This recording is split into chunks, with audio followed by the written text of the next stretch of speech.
Administrando Justicia, el programa de la rama judicial.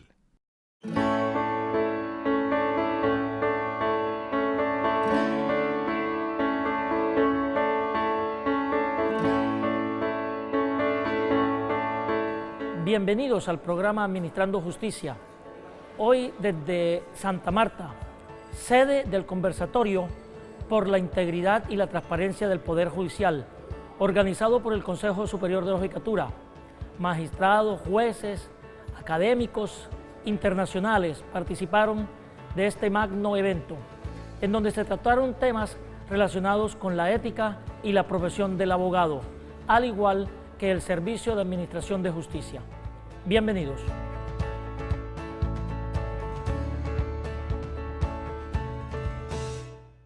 En estos momentos difíciles, nuestro desafío es el de lograr la adopción de medidas que preserven la fortaleza de la rama judicial y que a su vez corrijamos las deficiencias.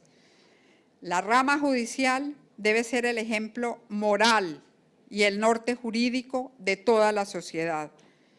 Tenemos que seguir luchando sin tregua contra la corrupción y los corruptos, por lo que debemos combatir y confrontar todas aquellas expresiones de corrupción de una minoría que se aprovecha de sus cargos y su acceso al servicio público para beneficio propio.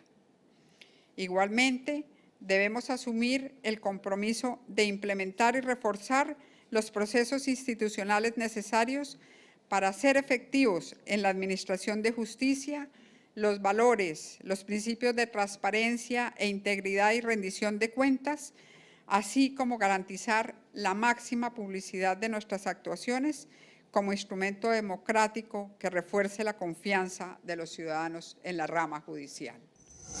Me llamaron todos los periodistas y se me presentaron a mi oficina recién posesionada de presidenta de la Corte Suprema de Justicia y me mostraron las estadísticas realizadas en el país sobre las instituciones públicas y el grado de credibilidad que teníamos nosotros como rama judicial. Las estadísticas eran 81% de descrédito de la rama judicial. Marzo de 2016. Recorrimos todo el país para ver las causas de esa problemática. Y cuando llegamos a cada región, empezamos a preguntarles a los directores seccionales, a los presidentes de tribunales, a los empleados de la rama judicial, ¿qué ocurría? Descubrimos que la rama judicial era un sector humano entregado completamente a su misión y a su función judicial. Pero cuando preguntábamos al otro lado, al ciudadano, el ciudadano decía, la justicia no funciona y no me sirve. ¿Qué pasa con la sociedad? Un relajamiento total de los comportamientos en donde también encontramos que ya hoy en día y cada día más el ciudadano está más relajado dentro de los puntos de vista éticos y dentro del punto de vista de transparencia. Un comportamiento social entonces relajado ayuda también a la situación actual, entre comillas, de crisis, porque todavía si leemos desde la época de los griegos ya habían problemas de corrupción y de angustia ética. ¿Pero qué es corrupción? Porque es que la famosa frase de que la corrupción reducida a sus mínimas expresiones es una muestra exacta del relajamiento social que nos ha ido llevando de esta manera a lo que estamos hoy. Y aquí en este punto digo, por eso necesitamos reglas y por eso necesitamos en transparencia apretar nuestros reglamentos, mirar cómo está el código de ética, porque si bien tenemos en nuestro comportamiento connatural de seres humanos buenos, el ser éticamente correctos, cuando el relajamiento social se va moviendo, ese comportamiento connatural y de educación también se va relajando. Y entonces vamos aceptando comportamientos más amplios y cuando vamos a ver, estamos asustados de a dónde llegamos nosotros, tan morales y tan éticos, aceptando cosas que realmente no debíamos haber aceptado. Eso implica entonces en que necesitamos reglas, aunque seamos por naturaleza buenos, reglas para que nos ayuden a los límites y a los controles. Y por eso estamos hablando de modificar reglamentos, de hacer una serie de correcciones para salir adelante y retomar el rumbo y volver por buen camino, porque las crisis no son más que momentos perfectos y especiales para solucionar los problemas y retomar los caminos. Tenemos el mejor instrumento para que ganemos la confianza entre nosotros mismos como gestores de decisiones justas, atendiendo el sistema normativo de nuestro país, como de la confianza que ganemos en el usuario, en el ciudadano, en el habitante, en el mundo. Encuentro tres componentes que desde la gestión del conocimiento debemos abordar. El primer punto, el juez de hoy. Ese papel de cuál es el juez de hoy. Somos servidores públicos, pero somos unos servidores públicos de una connotación y naturaleza especial. Y al ser tan especiales, implica virtudes que algunos pueden entender como un sacrificio, disponer de más tiempo, quitarle tiempo a nuestra familia. Todo eso hay que arreglarlo, hay que ver cómo. Pero tenemos unas virtudes que las llamamos sacrificios porque tenemos que definirle a las personas el derecho. Miren ese papel tan importante, somos Dios en la tierra. Porque yo le defino si usted es homicida, yo le defino si usted tiene derecho a su pensión, si tiene derecho al alimento. Ese punto, ¿cuál es ese juez que tenemos que tener hoy? El segundo punto que también está ligado es la seguridad jurídica, que está ligado a este argumento anterior. La seguridad jurídica se ha perdido. ¿Por qué? Porque no es porque el sistema normativo no sea bueno, sino porque nos damos a la tarea de interpretar de manera directa la Constitución, desconociendo que la Constitución tiene una cadena de sistema que se desarrolla a través de la ley y el reglamento.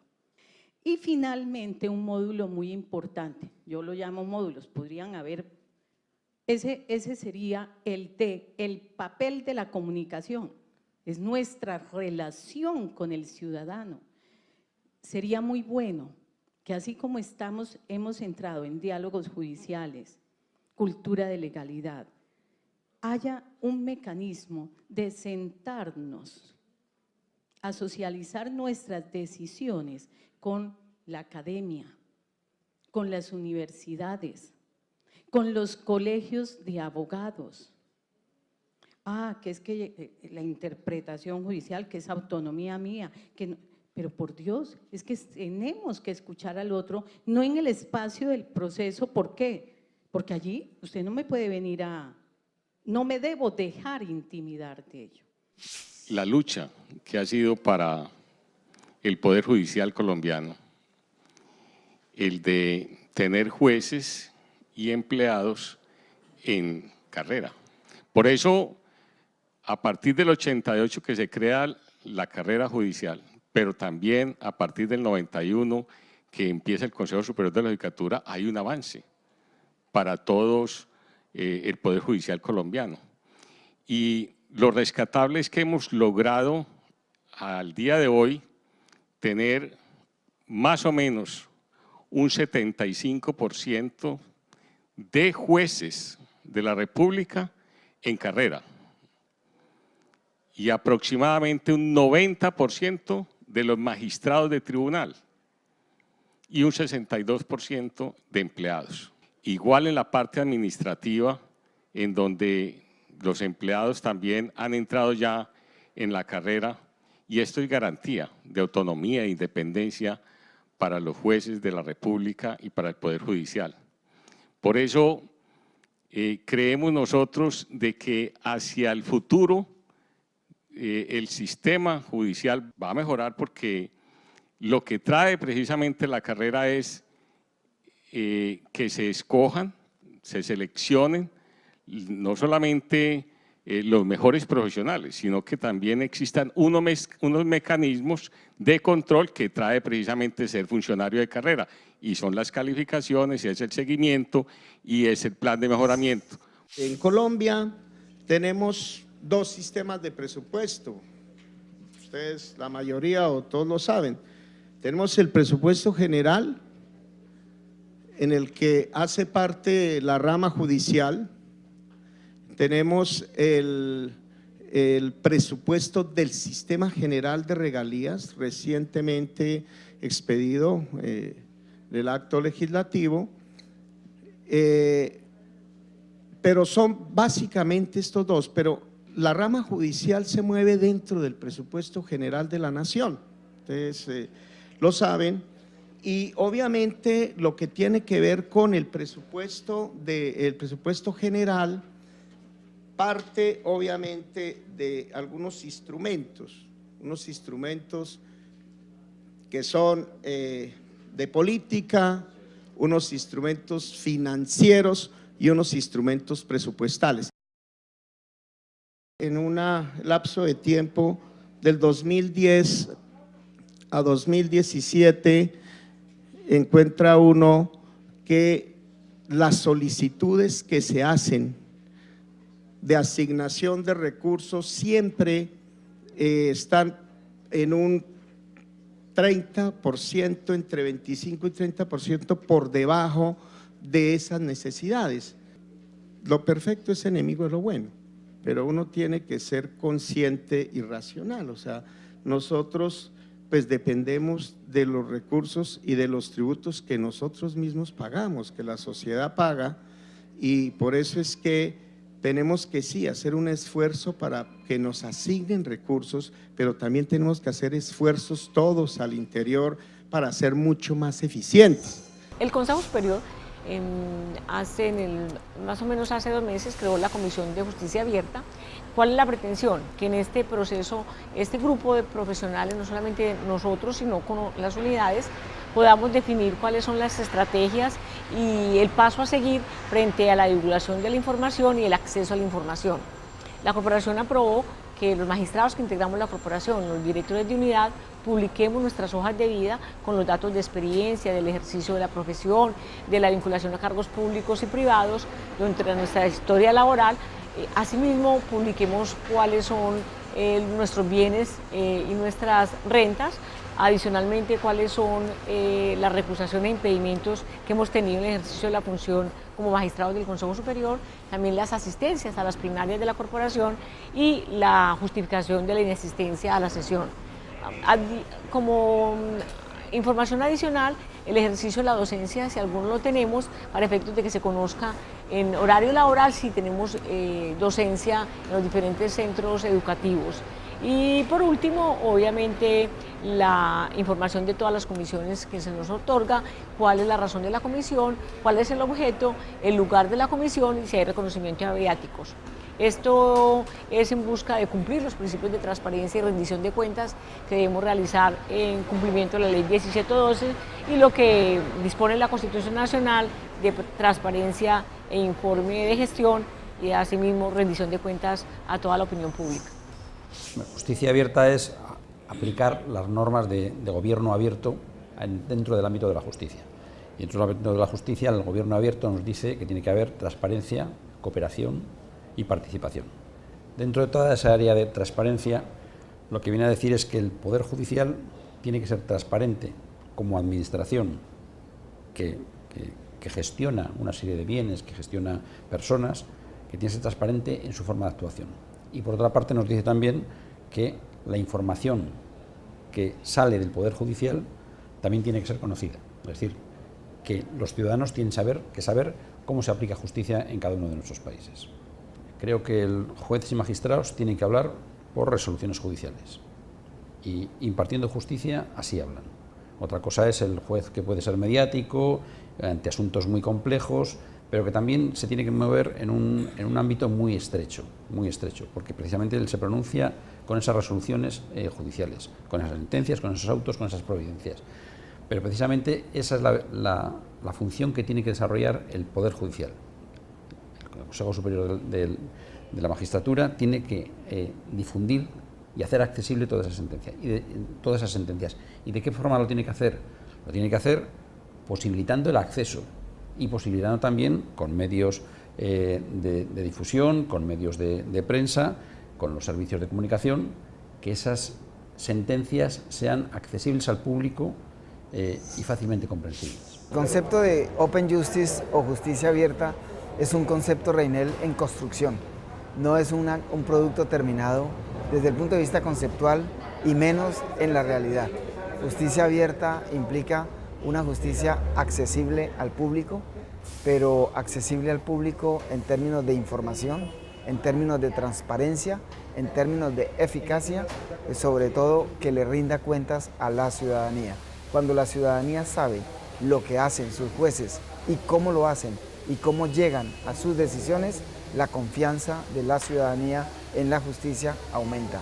Es bueno saber que el ciudadano sepa, por ejemplo, cómo acudir cuando un abogado traiciona sus intereses, cuando un abogado falta a la ética, cuando un determinado fiscal se parcializa y omite adelantar una investigación seria y eficaz, que el ciudadano sepa a quién puede acudir y en qué casos acudir, porque las providencias, las sentencias, sí, hablan los resultados, muestran resultados, pero el resultado es cuando ya se ha acudido a la justicia, es decir, es una actuación ex post, es una actuación con posterioridad al hecho, pero es bueno que el ciudadano antes tenga información para cómo acceder y en qué casos acceder a esa justicia pronta y eficaz.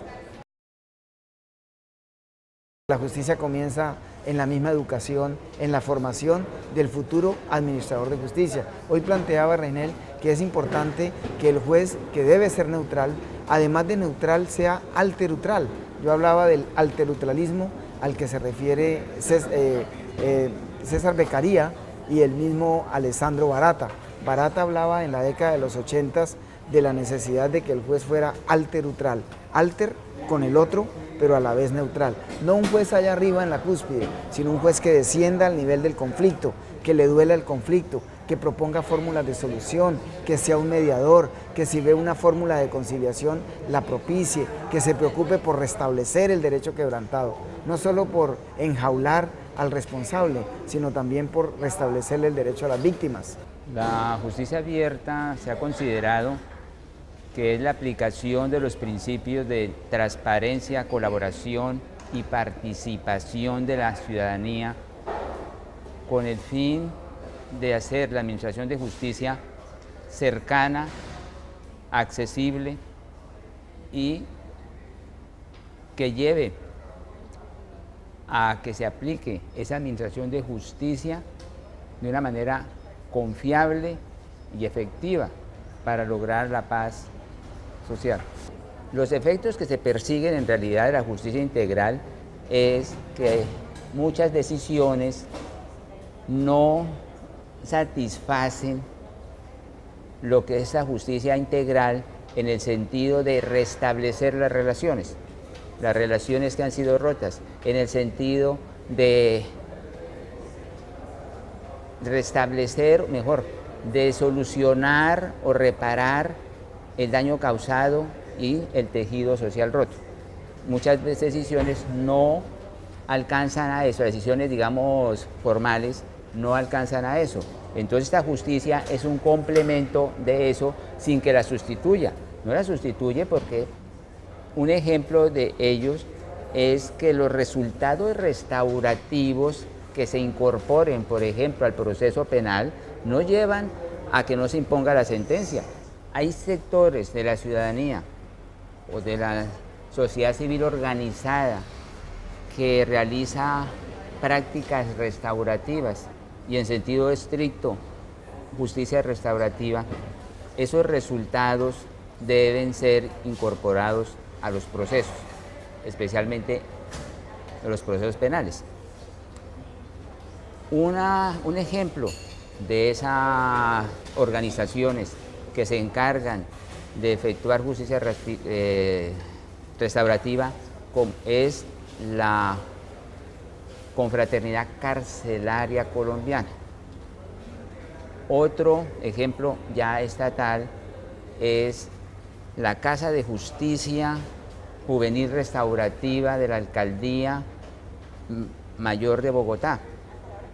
Entonces, le corresponde al Consejo Superior de la Judicatura y a los consejos seccionales efectuar la articulación, es decir, dialogar, hacer reuniones con esas ONG y con las alcaldías para que implementen la justicia restaurativa, mejor, para que creen las denominadas casas o mejor, centros de mediación, para que ellos realicen prácticas de justicia restaurativa y esos resultados restaurativos se lo comuniquen a los jueces o a la fiscalía.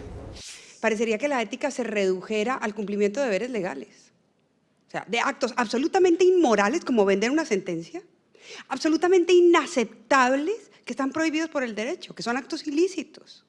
No, eso no es la ética. Eso es lo mínimo que tiene que cumplir un juez simplemente para que no lo metan a la cárcel, para tener un mínimo rasero de aceptabilidad. Pero ese no es el juez virtuoso.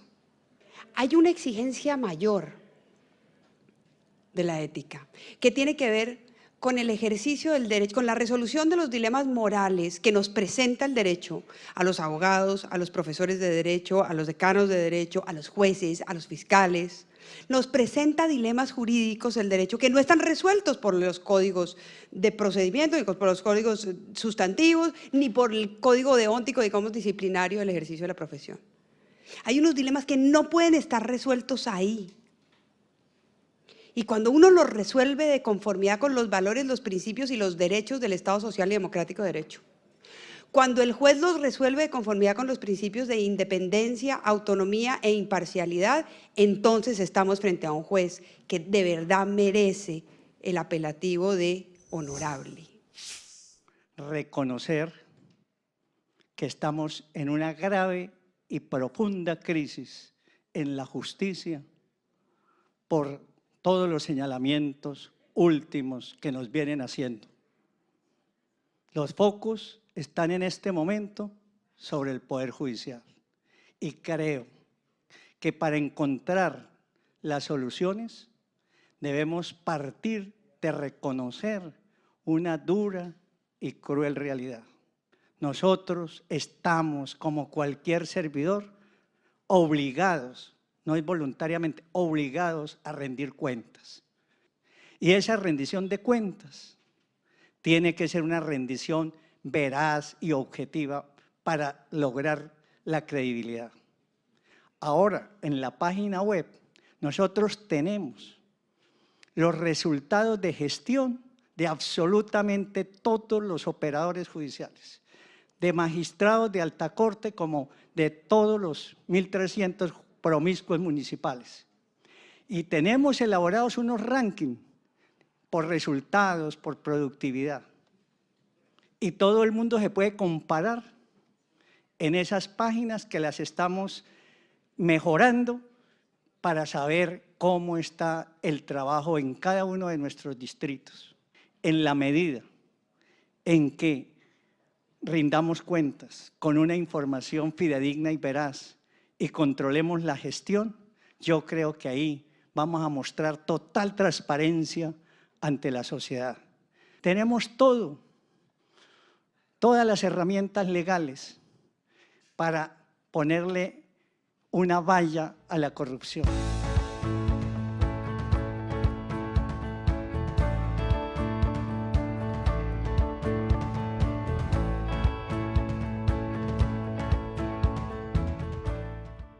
Suscribimos el presente pacto por la integridad y la transparencia del Poder Judicial con el fin de reivindicar los principios éticos en la administración de justicia. Declaramos que cualquier manifestación de corrupción atenta contra la dignidad de la justicia. Por tanto, es nuestro deber prevenir y activar todos los mecanismos e instrumentos constitucionales y legales para contribuir a la recuperación de la confianza ciudadana en la administración de justicia. Este compromiso se suscribe en la ciudad de Santa Marta, departamento del Magdalena, a los 27 días del mes de octubre del 2017. A consideración de ustedes, esta propuesta y este pacto por la integridad y transparencia en la rama judicial. Muchas gracias. Con el compromiso de fortalecer los principios y valores éticos en la profesión del derecho, además, con la necesidad de establecer que quienes delinquen en Colombia son las personas y no las instituciones, concluyó el conversatorio por la integridad y la transparencia del Poder Judicial, organizado por el Consejo Superior de la Judicatura aquí en la ciudad de Santa Marta. Hasta una próxima oportunidad.